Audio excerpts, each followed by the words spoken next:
परलोक के सहायक साहिब श्री गुरु ग्रंथ साहिब महाराज जी की पावन पवित्र हजूरी अंदर जुड़ करके सावेड़े के सजे हुए दीवाना दियाँ हाजरियां भरदियां सूदार रहराज साहिब जी के पाठ श्रवण किए हैं। गुरु चरणों में अरदास बेनती जोदरी तो उपरंत सतगुरां ने किरपा करके पावन पवित्र मुखवाक बख्शिश करके सानू सारियां नू निहाल किया है। गुरु चरणों में गुरु की कथा कहानियां नू श्रवण करने वास्ते जुड़ बैठे हैं। आओ विचारां की आरंभता तो पहला सतगुरां दे चरनी शीश झुकाउंदियां मन विरतियां नू एकागर करिए। प्रेम सहित गुर फतेह की सांझ पाइए। कोई भी रसना गुरु फतेह तो वांझी ना रवे। सारी संगत प्रेम नाल आखो जी वाहिगुरु जी का खालसा वाहिगुरु जी की फतेह। सतगुरां दी अपार किरपा रहमत दा सदका चल रही गुर इतिहास की लड़ीवार कथा विचों प्रसंग श्रवण कर रहे सी कि जगत के मालिक धन गुरु नानक साहब महाराज जी एक लंबी प्रचार यात्रा तो वापस आए हैं। भाव के एक उदासी नूं समाप्त करके गुरु साहब जी घर पहुंचे ने। गुरु साहब जी पहला तो नगर तो बाहर बैठे रहे, फिर माता पिता ने जो बहुत कहा फिर गुरु जी घर आ गए। जिस वेले घरे रहिंदे ने कुछ दिन हो गए गुरु साहब जी नूं तां एक दिन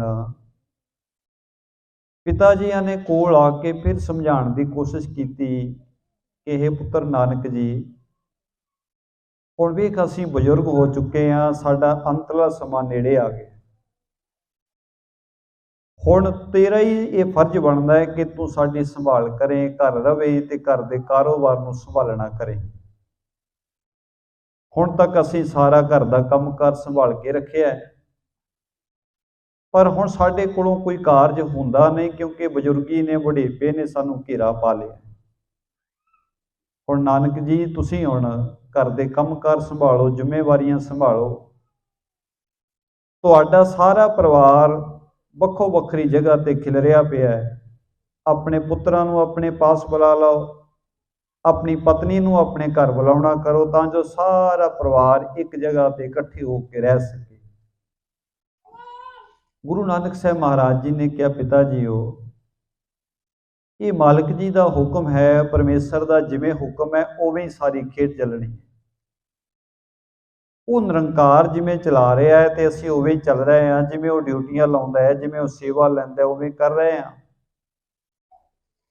सतगुरां ने जिस वेले अपने पिता जी दे वल किरपा दृष्टि नाल वेखना कीता, रहमत भरी नज़र नाल वेखिया। अज गुरु की नदर दे नाल, गुरु की मेहर दे नाल पिता जी दे मन विच जिहड़ा मोह दा पड़दा सी, हौमे दा पड़दा सी, बिल्कुल हट गया। एडी रहमत हो गई क्योंकि गुरु साहब जी ने किरपा करनी है। हुण माता पिता ने भावें पर समय अनुसार उन्हां दा भी भला करना है। पहला गुरु साहब जी ने यह पड़दा ही पा के रखिया। हजूर ने अपने पिता जी ते माता जी नूं संसारी माता पिता की तरह ही उस तरह ही मनना किया। उन्होंने भी अपने पुत्र नूं एक संसारी पुत्र तरह ही मनिया।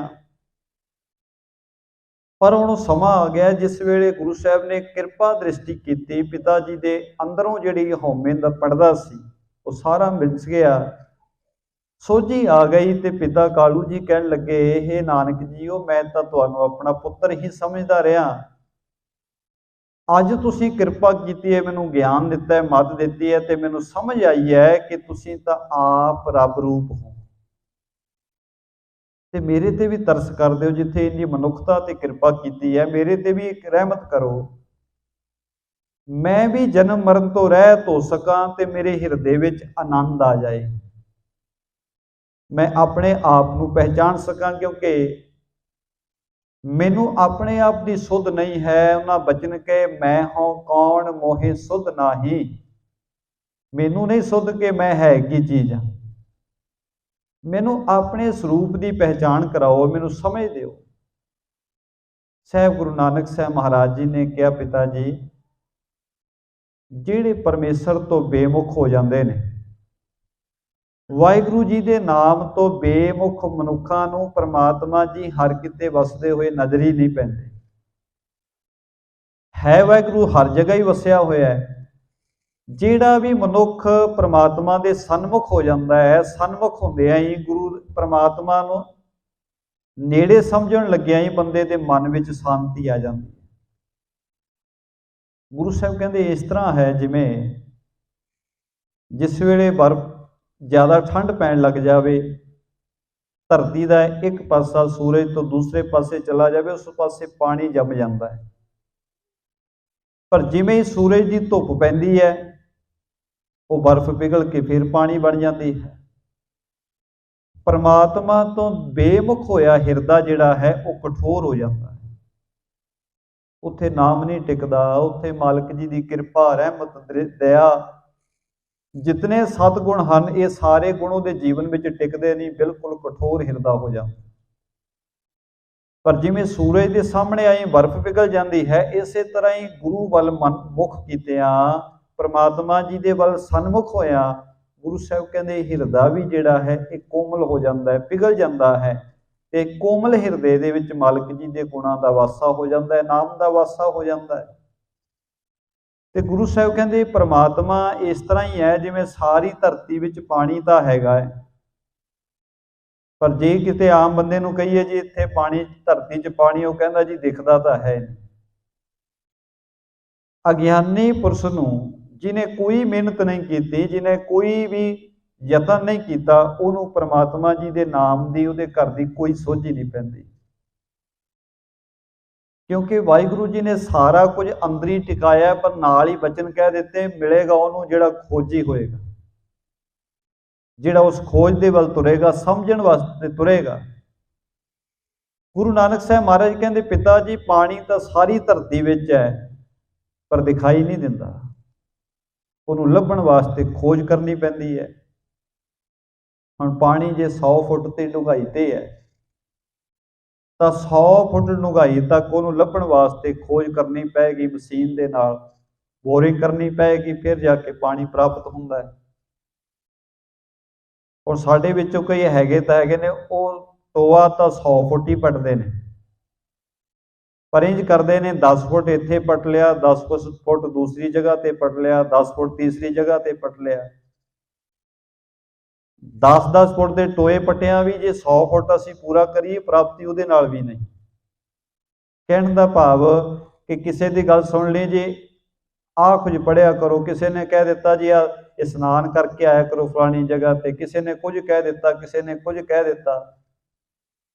ਵੱਖੋ ਵੱਖਰੇ ਕੰਮ ਤਾਂ ਕਰਦੇ ਰਹੇ, ਪਰ ਜੋ ਗੁਰੂ ਨੇ ਸਮਝਾਇਆ ਉਹ ਕਰਿਆ ਹੀ ਨਾ, ਇੱਕ ਜਗ੍ਹਾ ਤੇ ਲੱਗੇ ਹੀ ਨਾ। ਗੁਰੂ ਸਾਹਿਬ ਨੇ ਕਿਹਾ, ਗੁਰੂ ਕਾ ਸਿੱਖ ਪ੍ਰੇਮ ਦੇ ਨਾਲ ਬਾਣੀ ਪੜ੍ਹੇ, ਸੇਵਾ ਸਿਮਰਨ ਕਰੇ, ਲਗਾਤਾਰ ਲੱਗਿਆ ਰਹੇ, ਤੇ ਇੱਕ ਦਿਨ ਰਹਿਮਤ ਵਰਤਦੀ। ਹੁਣ ਜੇ ਤਾਂ ਲਗਾਤਾਰ ਲੱਗੇ ਰਵਾਂਗੇ ਗੁਰੂ ਸਾਹਿਬ ਦੇ ਬਚਨਾਂ ਦੇ ਅਨੁਸਾਰ, ਫਿਰ ਤਾਂ ਉਹ ਮਾਲਕ ਨਾਲ ਸਾਂਝ ਬਣ ਜਾਏਗੀ। ਪਰ ਜੇ ਟੋਏ ਪੜਦੇ ਰਹੇ ਥੋੜੇ ਥੋੜੇ, ਕਦੇ ਕਿਸੇ ਦੀ ਗੱਲ ਮੰਨ ਲ, ਕਿਸੇ ਦੇ ਪਿੱਛੇ ਲੱਗ ਗਏ, ਕਦੇ ਕਿਸੇ ਦੇ, ਉਹ ਫਿਰ ਬੰਦਾ ਮਿਹਨਤ ਕਰੀ ਜਾਂਦਾ ਹੈ, ਪਰ ਉਹਦੇ ਨਾਲ ਪ੍ਰਾਪਤੀ ਕੋਈ ਨਹੀਂ ਹੁੰਦੀ। ਗੁਰੂ ਸਾਹਿਬ ਜੀ ਨੇ ਪਿਤਾ ਜੀ ਨੂੰ ਸਮਝਾਇਆ, ਕਹਿਣ ਲੱਗੇ ਜਿਹੜਾ ਗਿਆਨਵਾਨ ਮਨੁੱਖ ਦਾ ਹਿਰਦਾ ਹੈ, ਇਹ ਪਾਣੀ ਦੇ ਝਰਨੇ ਦੀ ਤਰ੍ਹਾਂ ਹੈ। ਜਿਵੇਂ ਪਾਣੀ ਕਈ ਜਗ੍ਹਾ ਤੇ ਧਰਤੀ ਦੇ ਵਿੱਚੋਂ ਆਪਣੇ ਆਪ ਹੀ ਪ੍ਰਗਟ ਹੋ ਜਾਂਦਾ ਹੈ, ਉਹ ਆਪਣੇ ਆਪ ਹੀ ਬਾਹਰ ਨਿਕਲੀ ਜਾਂਦਾ ਹੈ। ਤੇ ਗਿਆਨਵਾਨ ਹਿਰਦੇ ਦੇ ਮਨੁੱਖ ਦੇ ਜਿਹੜਾ ਹਿਰਦਾ ਹੈ, ਉਹਨੂੰ ਪਰਿਪੂਰਨ ਪ੍ਰਮਾਤਮਾ ਜੀ ਆਪਣੇ ਆਪ ਹੀ ਸਾਰੀ ਜਗ੍ਹਾ ਤੇ ਪ੍ਰਗਟ ਹੋਏ ਦਿਖਦੇ ਨੇ। ਤੇ ਅਗਲੇ ਵਚਨ ਜਿਹੜੇ ਗੁਰੂ ਸਾਹਿਬ ਜੀ ਸਮਝਾ ਰਹੇ ਨੇ, ਜਿਵੇਂ ਕਵੀ ਜੀ ਬਿਆਨ ਕਰ ਰਹੇ ਨੇ, ਆਓ ਪ੍ਰੇਮ ਸਹਿਤ ਆਪਾਂ ਵਿਚਾਰਨਾ ਕਰੀਏ। ਜਗਿਆਸੀ ਕੋ ਉਰ ਹੈ ਜੋਈ, ਕੂਪ ਸਮਾਨ ਜਾਨੀਐ ਸੋਈ। ਜਿਹਨੂੰ ਤਾਂ ਗੁਰੂ ਕੀ ਰਹਿਮਤ ਨਾਲ ਸੱਚ ਦਾ ਗਿਆਨ ਹੋ ਗਿਆ, ਉਹਦਾ ਤਾਂ ਹਿਰਦਾ ਇਸ ਤਰ੍ਹਾਂ ਦਾ ਜਾਣੀਏ ਜਿਵੇਂ ਹਿਰਦੇ ਚੋਂ ਝਰਨਾ ਵਗ ਰਿਹਾ ਹੋਵੇ। ਧਰਤੀ ਤੋਂ ਝਰਨਾ ਵਗਦਾ, ਪਾਣੀ ਨਿਕਲੀ ਜਾਂਦਾ ਹੈ, ਉਹਦੇ ਵਾਸਤੇ ਕੋਸ਼ਿਸ਼ ਨਹੀਂ ਕਰਨੀ ਪੈਂਦੀ, ਯਤਨ ਨਹੀਂ ਕਰਨੇ ਪੈਂਦੇ। ਉਸੇ ਤਰ੍ਹਾਂ ਹੀ ਸੱਚ ਦੇ ਗਿਆਨ ਵਾਲੇ ਪੁਰਸ਼ ਜਿਹੜੇ ਨੇ, ਉਹਨਾਂ ਨੂੰ ਵਾਰ-ਵਾਰ ਉਦਾਹਰਨਾਂ ਦੇ ਕੇ ਨਹੀਂ ਸਮਝਾਉਣਾ ਪੈਂਦਾ ਕਿ ਪ੍ਰਮਾਤਮਾ ਜੀ ਇੰਝ ਵਸਦੇ ਨੇ, ਪ੍ਰਮਾਤਮਾ ਜੀ ਦਾ ਰੂਪ ਇਸ ਤਰ੍ਹਾਂ ਦਾ ਹੈ। ਉਹਨਾਂ ਨੂੰ ਆਪਣੇ ਆਪ ਹੀ ਸਮਝ ਮਿਲ ਜਾਂਦੀ। ਤੇ ਕਵੀ ਜੀ ਕਹਿੰਦੇ ਜਿਹੜਾ ਜਗਿਆਸੂ ਹੈ, ਜਗਿਆਸੂ ਭਾਵ ਕਿ ਜਿਹਦੇ ਅੰਦਰ ਜਾਣਨ ਦੀ ਇੱਛਾ, ਜਿਹੜਾ ਜਾਣਨਾ ਚਾਹੁੰਦਾ ਹੈ ਪ੍ਰਮਾਤਮਾ ਜੀ ਨਾਲ ਸਾਂਝ ਕਿਵੇਂ ਬਣੇ, ਉਹਦਾ ਰੂਪ ਰੰਗ ਕੀ ਹੈ, ਚੱਕਰ ਚਿੰਨ੍ਹ ਕੀ ਹੈ। ਜਗਿਆਸੂ ਦਾ ਜਿਹੜਾ ਹਿਰਦਾ ਹੈ ਉਹ ਖੂਹ ਦੀ ਸਮਾਨ ਹੈ। ਹੁਣ ਖੂਹ ਵਿੱਚ ਪਾਣੀ ਹੁੰਦਾ ਹੈ, ਉਹਨੂੰ ਬਾਹਰ ਕੱਢਣ ਵਾਸਤੇ ਯਤਨ ਕਰਨਾ ਪੈਂਦਾ ਹੈ। ਉਹਦੇ ਵਾਸਤੇ ਕੋਈ ਨਾ ਕੋਈ ਬਰਤਨ ਖੂਹ ਦੇ ਵਿੱਚ ਲਟਕਾਉਣਾ ਪਏਗਾ, ਫਿਰ ਉਹ ਰੱਸੇ ਨੂੰ ਖਿੱਚਣਾ ਪਏਗਾ, ਫਿਰ ਪਾਣੀ ਬਾਹਰ ਆਉਂਦਾ ਹੈ। ਯਤਨ ਕਰੇ ਜਲ ਕਰ ਮੈਂ ਆਵੈ, ਤਿਉ ਪ੍ਰਯਾਸ ਤੇ ਈਸ਼ਰ ਪਾਵੈ। ਝਰਨੇ ਵਿੱਚੋਂ ਪਾਣੀ ਆਪਣੇ ਆਪ ਬਾਹਰ ਆਉਂਦਾ ਹੈ, ਪਰ ਖੂਹ ਵਿੱਚੋਂ ਪਾਣੀ ਪ੍ਰਾਪਤ ਕਰਨ ਵਾਸਤੇ ਯਤਨ ਕਰਨਾ ਪੈਂਦਾ। ਉਸੇ ਤਰ੍ਹਾਂ ਹੀ ਜਿਹੜਾ ਜਗਿਆਸੂ ਹੈ, ਜਗਿਆਸੂ ਨੂੰ ਵੀ ਵਾਹਿਗੁਰੂ ਨਾਲ ਪ੍ਰੇਮ ਪਾਉਣ ਵਾਸਤੇ ਯਤਨ ਕਰਨੇ ਪੈਂਦੇ। ਸਤ ਸੰਗਤ ਵਿੱਚ ਆ ਕੇ ਜੁੜਨਾ ਪੈਂਦਾ ਹੈ, ਸੇਵਾ ਵਿੱਚ ਲੱਗਣਾ ਪੈਂਦਾ ਹੈ, ਰੱਬ ਦੇ ਪਿਆਰਿਆਂ ਨਾਲ ਬਚਨ ਵਿਲਾਸ ਕਰਕੇ ਮਨ ਦੇ ਸੰਕੇ ਦੂਰ ਕਰਨੇ ਪੈਂਦੇ ਨੇ। ਜਗਿਆਸੂ ਨੂੰ ਮਿਹਨਤ ਕਰਨੀ ਪੈਂਦੀ ਹੈ, ਤੇ ਮਿਹਨਤ ਕਰਕੇ ਮਸ਼ੱਕਤ ਕਰਕੇ ਉਹ ਮਾਲਕ ਜੀ ਦੇ ਨਾਲ ਨੇੜਤਾ ਪ੍ਰਾਪਤ ਕਰ ਲੈਂਦਾ ਹੈ। ਅਗਿਆਨੀ ਕੋ ਉਰ ਹੈ ਜੋ, ਪੜਦੇ ਕੁਜਲ ਜਾਨੋ ਸੋ। ਗੁਰੂ ਸਾਹਿਬ ਕਹਿੰਦੇ ਜਿਹੜਾ ਅਗਿਆਨੀ ਬੰਦੇ ਦਾ ਹਿਰਦਾ ਹੈ ਉਹ ਇਸ ਤਰ੍ਹਾਂ ਹੈ ਜਿਵੇਂ ਧਰਤੀ ਦੇ ਹੇਠਾਂ ਢਕਿਆ ਹੋਇਆ ਪਾਣੀ ਹੈ। ਉੱਪਰ ਤਾਂ ਸਾਰੇ ਮਿੱਟੀ ਹੈ, ਧਰਤੀ ਦੀ ਪਰਤ ਹੈ, ਤੇ ਹੇਠਾਂ ਪਾਣੀ ਹੈ। ਉਹਨੂੰ ਪਾਣੀ ਨੂੰ ਪ੍ਰਾਪਤ ਕਰਨ ਵਾਸਤੇ ਬਹੁਤਾ ਯਤਨ ਕਰਨਾ ਪਏਗਾ। ਉਸੇ ਤਰ੍ਹਾਂ ਹੀ ਅਗਿਆਨੀ ਬੰਦਾ ਕਹੀ ਜਾਂਦਾ ਹੈ ਜੀ ਰੱਬ ਹੈ ਹੀ ਨਹੀਂ ਕਿਤੇ, ਪਰਮਾਤਮਾ ਜੀ ਤਾਂ ਹੈ ਹੀ ਨਹੀਂ, ਕਿਉਂਕਿ ਉਹਨੇ ਜਾਣਿਆ ਹੀ ਨਹੀਂ, ਉਹਨੇ ਕਦੇ ਲੱਭਣ ਦੀ ਕੋਸ਼ਿਸ਼ ਹੀ ਨਹੀਂ ਕੀਤੀ, ਯਤਨ ਹੀ ਨਹੀਂ ਕੋਈ ਕੀਤਾ। ਤਹ ਤਤਕਾਲ ਹਾਥ ਨ ਆਏ, ਪਰ ਛਤ ਮੈਂ ਜਲ ਹੈ ਸਭ ਥਾਈ। ਹੁਣ ਐਸੇ ਮਨੁੱਖ ਨੂੰ ਜਲ ਜੇ ਇੱਕੋ ਦਮ ਕਹੀਏ ਜੀ ਧਰਤੀ 'ਚ ਪਾਣੀ ਹੈ ਤੇ ਕੱਢ ਲੈ, ਉਹਨੂੰ ਜਲ ਮਿਲਦਾ ਨਹੀਂ, ਕਿਉਂਕਿ ਮਿਹਨਤ ਕੀਤੇ ਤੋਂ ਬਗੈਰ ਜਲ ਨਿਕਲਣਾ ਨਹੀਂ। ਉਸੇ ਤਰ੍ਹਾਂ ਗੁਰੂ ਸਾਹਿਬ ਜੀ ਕਹਿੰਦੇ ਪਿਤਾ ਜੀ ਜਿਹੜਾ ਅਗਿਆਨੀ ਹਿਰਦਾ ਹੁੰਦਾ ਹੈ ਉਹ ਮਿਹਨਤ ਕਰਦਾ ਨਹੀਂ, ਇਸ ਕਰਕੇ ਤਤਕਾਲ ਉਹਦੇ ਹੱਥ ਕੁਝ ਵੀ ਨਹੀਂ ਆਉਂਦਾ, ਉਹਨੂੰ ਸਮਝ ਨਹੀਂ ਪੈਂਦੀ, ਵਾਹਿਗੁਰੂ ਨਾਲ ਛੇਤੀ ਕੀਤਿਆਂ ਪ੍ਰੇਮ ਨਹੀਂ ਬਣ ਪਾਉਂਦਾ। ਪਰੰਤੂ ਪ੍ਰਮਾਤਮਾ ਜੀ ਹੈ ਸਾਰੀ ਜਗ੍ਹਾ ਹੀ ਨੇ। ਇਹ ਅਗਿਆਨੀ ਬੰਦੇ ਦੇ ਆਪਣੇ ਜੀਵਨ ਦੀ ਗਲਤੀ ਹੈ ਕਿ ਪ੍ਰਮਾਤਮਾ ਜੀ ਤੋਂ ਉਹਨੇ ਦੂਰੀ ਬਣਾ ਲਈ। ਤਿਉ ਪਰਮੇਸ਼ਰ ਹੈ ਸਭ ਮਾਹੀ, ਪ੍ਰਗਟ ਤੁਰ ਨ ਕਹੀ ਵਿਦ ਜਾਹੀ। ਪ੍ਰਮਾਤਮਾ ਜੀ ਹੈਗੇ ਹੀ ਨੇ, ਉਹ ਸਾਡੇ ਕੋਲੋਂ ਛੁਪੇ ਨਹੀਂ ਹੋਏ, ਅਸਲ ਵਿੱਚ ਸਾਨੂੰ ਲੱਭਣੇ ਨਹੀਂ ਆਏ।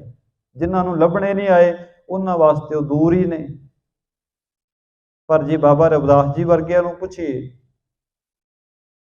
ਬਾਬਾ ਜੀ ਕਹਿੰਦੇ ਨੇ ਜੇ ਬੰਦੇ ਦੇ ਕਿਤੇ ਵੀ ਸਰੀਰ ਵਿੱਚ ਦਰਦ ਹੋਵੇ,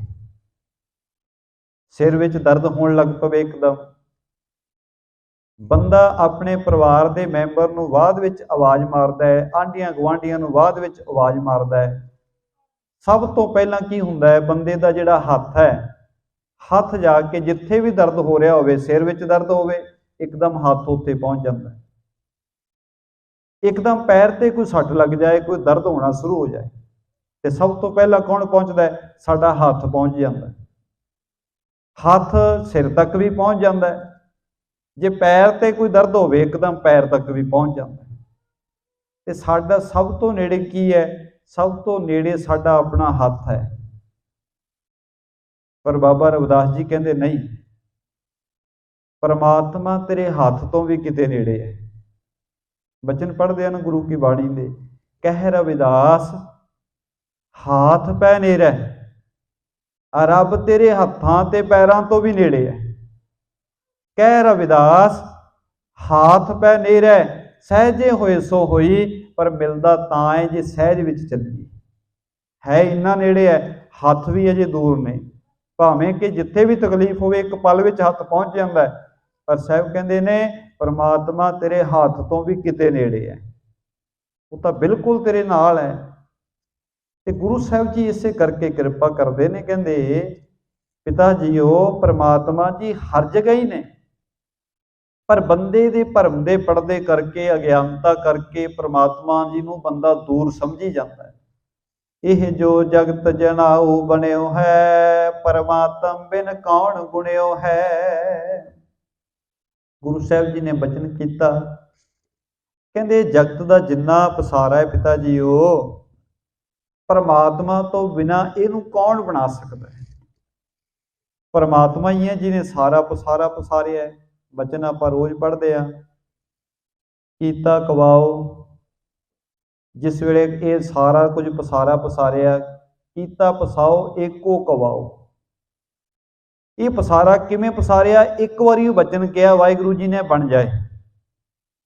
ਤਿਸਤੇ ਹੋਏ ਲੱਖ ਦਰਿਆਓ, ਇੱਕ ਹੁਕਮ ਹੋਇਆ ਲੱਖਾਂ ਦਰਿਆ ਬਣ ਗਏ। ਸਾਰਾ ਪਸਾਰਾ ਵਾਹਿਗੁਰੂ ਜੀ ਨੇ ਪਸਾਰ ਕੇ ਰੱਖ ਦਿੱਤਾ, ਬ੍ਰਹਿਮੰਡ ਬਣਾ ਦਿੱਤਾ। ਇਹ ਉਹਦੀ ਖੇਡ ਹੈ। ਗੁਰੂ ਸਾਹਿਬ ਕਹਿੰਦੇ ਜਿੰਨਾ ਪਸਾਰਾ ਬਣਿਆ ਪਿਤਾ ਜੀ, ਉਹ ਪ੍ਰਮਾਤਮਾ ਜੀ ਤੋਂ ਬਿਨਾਂ ਕੌਣ ਬਣਾ ਸਕਦਾ ਹੈ। ਜਿਉ ਨਿਜ ਰੂਪ ਬੀਜ ਵਡ ਧਰਤ, ਹਵੈ ਕਰ ਬਿਪਟ ਭਲੇ ਵਿਸਤਾਰਤ। ਜਿਵੇਂ ਬਿਲਕੁਲ ਬੀਜ ਜਿਹੜਾ ਹੈ ਬਿਲਕੁਲ ਛੋਟਾ ਜਿਹਾ ਹੁੰਦਾ ਹੈ। ਆਪਾਂ ਬੀਜ ਨੂੰ ਵੇਖ ਕੇ ਨਹੀਂ ਕਹਿ ਸਕਦੇ ਕਿ ਬੀਜ ਤਾਂ ਬਹੁਤ ਛੋਟਾ ਹੈ, ਕਿਉਂਕਿ ਉਹ ਜਦੋਂ ਵੀ ਧਰਤੀ ਵਿੱਚ ਲੱਗਦਾ ਹੈ ਉਹਦਾ ਪਸਾਰਾ ਬਹੁਤ ਵੱਡਾ ਹੋ ਜਾਂਦਾ ਹੈ। ਗੁਰੂ ਸਾਹਿਬ ਨੇ ਸਮਝਾਇਆ, ਕਹਿੰਦੇ ਬੀਜ ਛੋਟਾ ਹੈ ਪਰ ਉਹਦਾ ਪਸਾਰਾ ਬਹੁਤ ਵੱਡਾ ਹੈ, ਵੱਡੇ ਆਕਾਰ ਵਿੱਚ ਫੈਲ ਜਾਂਦਾ ਹੈ। ਆਪਾਂ ਬੋਹੜ ਦਾ ਰੁੱਖ ਵੇਖਿਆ ਪੰਜਾਬ ਵਿੱਚ, ਉਹਦਾ ਬੀਜ ਜਿਹੜਾ ਹੈ ਬਿਲਕੁਲ ਹੀ ਛੋਟਾ ਜਿਹਾ ਹੁੰਦਾ ਹੈ, ਪਰ ਉਹਦਾ ਪਸਾਰਾ ਕਿੱਡਾ ਵੱਡਾ ਹੈ, ਕਿੱਡਾ ਵੱਡਾ ਉਹ ਰੁੱਖ ਬਣ ਜਾਂਦਾ ਹੈ। ਤੇ ਬੀਰੇ ਤੇ ਖੋਜੇ ਕੋ, ਕਾਠ ਪੱਤਰ ਪੁਸ਼ਪਾ ਤੇ ਦੋ। ਗੁਰੂ ਸਾਹਿਬ ਕਹਿੰਦੇ ਜੇ ਕੋਈ ਬੀਜ ਦੀ ਵਿੱਚੋਂ ਖੋਜ ਕਰੇ, ਬੀਜ ਵਿੱਚੋਂ ਵੇਖੇ ਜੀ ਇਹਦਾ ਤਣਾ ਤਾਂ ਕਿਤੇ ਦਿਖਦਾ ਨਹੀਂ ਰੁੱਖ ਦਾ, ਜਿਹੜੇ ਇਹਨੂੰ ਪੱਤੇ ਲੱਗਣੇ ਨੇ ਉਹ ਵੀ ਬੀਜ ਵਿੱਚ ਦਿਖਦੇ ਹੀ ਨਹੀਂ ਹਨ, ਕੋਈ ਫੁੱਲ ਵੀ ਨਹੀਂ ਇਹਨੂੰ ਲੱਗਿਆ ਦਿਖਦਾ, ਬੀਜ ਬਿਲਕੁਲ ਹੀ ਛੋਟਾ ਜਿਹਾ ਹੈ। ਜੇ ਬੰਦਾ ਬੀਜ ਦੇ ਵਿੱਚੋਂ ਹੀ ਲੱਭੀ ਜਾਏ ਕਿ ਇਹਦੇ ਵਿੱਚੋਂ ਮੈਨੂੰ ਲੱਕੜ ਦਿਖੇ, ਇਹਦੇ ਵਿੱਚੋਂ ਮੈਨੂੰ ਫੁੱਲ ਦਿਖਣ, ਇਹਦੇ ਵਿੱਚੋਂ ਮੈਨੂੰ ਪੱਤੇ ਦਿਖਣ, ਉਹ ਕਦੇ ਨਹੀਂ ਦਿਖਣੇ। ਤਿਹ ਤੇ ਹਾਥ ਨਾ ਆਵੇ ਕਵਹੀ, ਖੋਜਤ ਰਹਿ ਆਰਬਲ ਸਭ ਹੀ। ਜੇ ਬੰਦਾ ਸਾਰੀ ਜ਼ਿੰਦਗੀ ਵੀ ਲੱਭੀ ਜਾਵੇ ਬੀਜ ਵਿੱਚੋਂ, ਕਿ ਆਹ ਬੀਜ ਵਿੱਚੋਂ ਮੈਨੂੰ ਦਿਖ ਜਾਏ ਸਾਰਾ ਕੁਝ, ਉਹ ਵੀ ਲੱਭਣਾ ਨਹੀਂ। ਜੇ ਫਲ ਕੋ ਖੋਜੇ ਫਲ ਭੰਤੇ, ਪਾਏ ਬੀਜ ਹਵੇ ਸੀਤਲ ਛਾਤੀ। ਪਰੰਤੂ ਜੇਕਰ ਉਸ ਬੀਜ ਨੂੰ ਧਰਤੀ ਵਿੱਚ ਬੀਜ ਦਿੱਤਾ ਜਾਵੇ ਤਾਂ ਉਹਦਾ ਜਦੋਂ ਪਸਾਰਾ ਪਸਰੇਗਾ ਤੇ ਇਕੱਲੀ ਇਕੱਲੀ ਚੀਜ਼ ਉਹਦੀ ਸਾਰੀ ਸਾਹਮਣੇ ਆ ਜਾਏਗੀ। ਹੈ ਸਾਰਾ ਕੁਝ ਉਸ ਬੀਜ ਦੇ ਵਿੱਚ ਹੀ ਹੈ, ਪਰ ਉਹ ਛੋਟਾ ਜਿਹਾ, ਇਸ ਕਰਕੇ ਉਹਦੇ ਵਿੱਚ ਸਾਨੂੰ ਦੇਖ ਨਹੀਂ ਪਾਏਗਾ ਕਿ ਇਹਦੇ ਵਿੱਚੋਂ ਐਡਾ ਵੱਡਾ ਪਸਾਰਾ ਪਸਰਨਾ ਹੈ। ਤਿਉ ਪਰਮੇਸ਼ਰ ਖੋਜਣ ਹਾਰੇ, ਕਾਟ ਤਾਮਸੀ ਜਿਉ ਨਿਹਾਰੇ। ਗੁਰੂ ਸਾਹਿਬ ਕਹਿੰਦੇ ਇਸੇ ਤਰ੍ਹਾਂ ਹੀ ਪਰਮਾਤਮਾ ਜੀ ਦੀ ਖੋਜ ਕਰਨ ਵਾਲੇ ਜਿਹੜੇ ਤਮੋ ਗੁਣੀ ਲੋਕ ਨੇ, ਉਹ ਲੱਕੜ ਵਰਗੇ ਹੁੰਦੇ ਨੇ, ਸਖਤ ਹੁੰਦੇ ਨੇ। ਬਚਨ ਕਠੋਰ ਕਹਿਣ ਹੈ ਜੋ, ਲੱਖ ਕਠੋਰ ਪਣਤਾ ਮੈਂ ਹੋ। ਜਿਹੜੇ ਲੋਕ ਕਠੋਰ ਬਚਨ ਬੋਲਦੇ ਨੇ, ਬੜੇ ਸਖਤ ਵਚਨ ਬੋਲਦੇ ਨੇ, ਉਹਨਾਂ ਦਾ ਹਿਰਦਾ ਜਿਹੜਾ ਹੈ ਬਿਲਕੁਲ ਕਠੋਰ ਹੋ ਜਾਂਦਾ ਹੈ। ਤੇ ਈਸਰ ਹਾਥ ਨਾ ਆਵੈ, ਜਿਉ ਸਿਕਤਾ ਤੇ ਤੇਲ ਨਾ ਪਾਵੈ। ਗੁਰੂ ਸਾਹਿਬ ਕਹਿੰਦੇ ਜਿਹੜੇ ਲੋਕਾਂ ਦੇ ਸ਼ਬਦ ਜਿਹੜੇ ਨੇ, ਬੋਲ ਜਿਹੜੇ ਨੇ ਬਹੁਤ ਕਠੋਰ ਹੋਵਣ, ਹਿਰਦਾ ਕਠੋਰ ਹੋਵੇ, ਤੇ ਈਸਰ ਹਾਥ ਨਾ ਆਵੇ, ਪਰਮਾਤਮਾ ਉਹਨਾਂ ਦੇ ਹੱਥ ਨਹੀਂ ਆਉਂਦਾ। ਜਿਨ੍ਹਾਂ ਦੇ ਹਿਰਦੇ ਵਿੱਚ ਕੋਮਲਤਾ ਹੀ ਨਹੀਂ ਹੈ, ਨਿਮਰਤਾ ਨਹੀਂ ਹੈ, ਮਿਠਾਸ ਨਹੀਂ ਹੈ, ਜਿਉਂ ਸਿਕਤਾ ਤੇ ਤੇਲ ਨਾ ਪਾਵੇ, ਜਿਵੇਂ ਰੇਤ ਵਿੱਚੋਂ ਤੇਲ ਨਹੀਂ ਨਿਕਲ ਪਾਉਂਦਾ, ਉਸੇ ਤਰ੍ਹਾਂ ਹੀ ਕਹਿੰਦੇ ਕਠੋਰ ਹਿਰਦੇ ਦੇ ਮਾਲਕ ਲੋਕਾਂ ਨੂੰ ਗੁਰੂ ਸਾਹਿਬ ਕਹਿੰਦੇ ਉਹਨਾਂ ਦੇ ਕਠੋਰਪਣ ਦੇ ਕਰਕੇ ਪਰਮਾਤਮਾ ਜੀ ਨਾਲ ਸਾਂਝ ਨਹੀਂ ਉਹਨਾਂ ਦੀ ਬਣ ਪਾਉਂਦੀ। ਇਹ ਰਾਜ ਸੇ ਪੱਤਰ ਸਮਾਨਾ, ਛਾਇਆ ਤੇ ਸੁਖ ਵਿਖੈ ਸਮਾਨਾ। ਜਿਹੜੇ ਰਜੋਗੁਣ ਦੇ ਮਾਲਕ ਲੋਕੀ ਨੇ ਉਹ ਪੱਤਿਆਂ ਦੀ ਤਰ੍ਹਾਂ ਨੇ, ਛਾਂ ਦੇ ਵਿਸੇ ਵਾਂਗ ਸੁੱਖ ਤਾਂ ਬੜਾ ਮਾਣਦੇ ਨੇ। ਜਿਵੇਂ ਦਰਖਤ ਦੀ ਛਾਂ ਹੁੰਦੀ ਹੈ, ਪੱਤਿਆਂ ਦੇ ਨਾਲ ਛਾਂ ਹੋ ਜਾਂਦੀ ਹੈ, ਉਹ ਸੁੱਖ ਦਿੰਦੀ ਹੈ। ਰਜੋਗੁਣੀ ਜਿਹੜੇ ਲੋਕ ਨੇ ਉਹਨਾਂ ਨੂੰ ਵਿਸ਼ੇ ਵਿਕਾਰਾਂ ਦੇ ਸੁੱਖ ਤਾਂ ਬਹੁਤ ਮਿਲ ਜਾਂਦੇ ਨੇ, ਉਹਨਾਂ ਕੋਲੇ ਸੁੱਖਾਂ ਦੇ ਸਾਧਨ ਆ ਜਾਂਦੇ ਨੇ। ਤਿਨ ਤੇ ਹਰੀ ਪਾਏ ਨੇ ਕੈਸੇ ਅੰਧੇ ਕੋ ਮਗ ਮੋਤੀ ਜੈਸੇ। ਪਰ ਗੁਰੂ ਸਾਹਿਬ ਕਹਿੰਦੇ ਰਜੋ ਗੁਣ ਦੇ ਮਾਲਕ ਜਿਹੜੇ ਲੋਕ ਨੇ ਉਹਨਾਂ ਕੋਲੇ ਵਿਸ਼ਿਆਂ ਦੇ ਸੁੱਖ ਬਹੁਤ ਹੁੰਦੇ ਨੇ, ਪਰ ਉਹ ਪ੍ਰਮਾਤਮਾ ਨੂੰ ਨਹੀਂ ਪ੍ਰਾਪਤ ਕਰ ਸਕਦੇ। ਕਿਉਂ?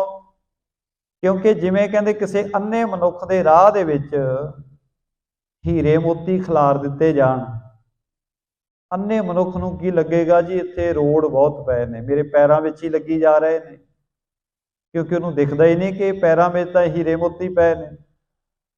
ਉਸੇ ਤਰ੍ਹਾਂ ਹੀ ਜਿਹੜੇ ਸੰਸਾਰ ਦੇ ਪਦਾਰਥਾਂ ਦੇ ਸੁੱਖ ਨੇ, ਰਜੋਗੁਣੀ ਜਿਹੜਾ ਸੁਭਾਅ ਹੈ ਉਹਨਾਂ ਪਦਾਰਥਾਂ ਦੇ ਸੁੱਖਾਂ ਦੇ ਵਿੱਚ ਹੀ ਉਲਝੇ ਰਹਿੰਦੇ ਨੇ।